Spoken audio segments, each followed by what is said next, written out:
galera, porque sou eu aqui, o Neto, e hoje, galera, eu vou postar um vídeo. Eu vou fazer um vídeo de matar outra equipe.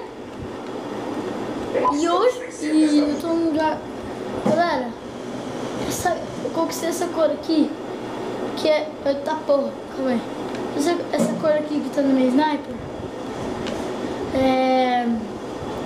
tudo, eu conquistei dessa cor pra cima, tudo hoje. Eu tô tentando desbloquear crânios. Quando desbloquear crânios, galera, é só festa. Porque aí eu vou liberar gold, eu vou ficar feliz. Paca! Não vou falar aqui, tá doido. Tá porra! Que susto! Filho de uma polícia! Tá 29.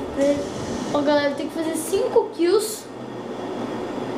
5 kills e também... 5 kills sem morrer, galera. É quase impossível. Ai, tá filho da puta. Ah, morri. Tá? Tem que fazer... Ó, o cara tá hoje. Ó, galera, eu tenho que fazer 5 kills sem morrer. Eu tenho que repetir. Filho da puta, esse cara tá matando toda hora. Tem que fazer 5 kills sem morrer. Eu tenho que repetir esse processo 10 vezes. Eu posso, please. Não, velho, se esse cara matar de novo, eu desligar tudo aqui, velho. Ó, o carinha vai ficar cooperando ali. Eu venho e... Dei dano nele, galera. Dei dano nele. Eita porra. Calma aí. Isso aí, cara tá de bazuca. Filho da puta. Galera, vou tomar... Ai, filho. Morri de novo. Que porra. Vamos lá de novo. Calma aí. Olê. Cadê esse viado? Tá filho da puta. Ah, valeu, viu, por roubar meu filho da puta. Olha lá esse. Ó o copperzinho. Cadê o copperzinho? Ah, regou. Filho da... Não. 2 versus 1 e eu estou...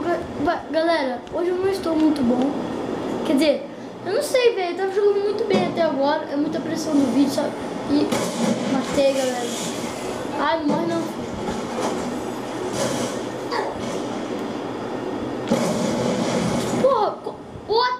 What the fuck? Como o viado não morreu? Ai, filho da puta.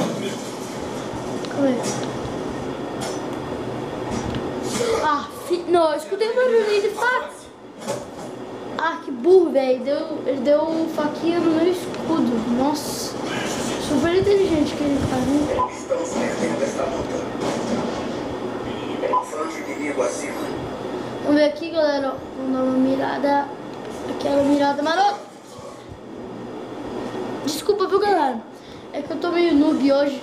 Quer dizer, eu tô bom, mas bem na hora do vídeo, sabe? É muita pressão, só que não, né? Eu não sei o que acontece comigo, cara. E filho de uma puta, de novo esses peitos, velho. Não, vai se fuder, calma aí. Deixa eu dar uma mirada, filho da puta. Morri. Ah, que legal. Morri de novo. Vamos ver aqui, ó. Vamos ver aqui, galerinha, ó. Vem aqui. Ei, acabou. Bom, galera, o vídeo de hoje foi esse. Se gostou, deixe seu like aí pra ajudar na divulgação do canal. Se você viu, deixe seu favorito, deixe suas críticas e sugestões. E fui!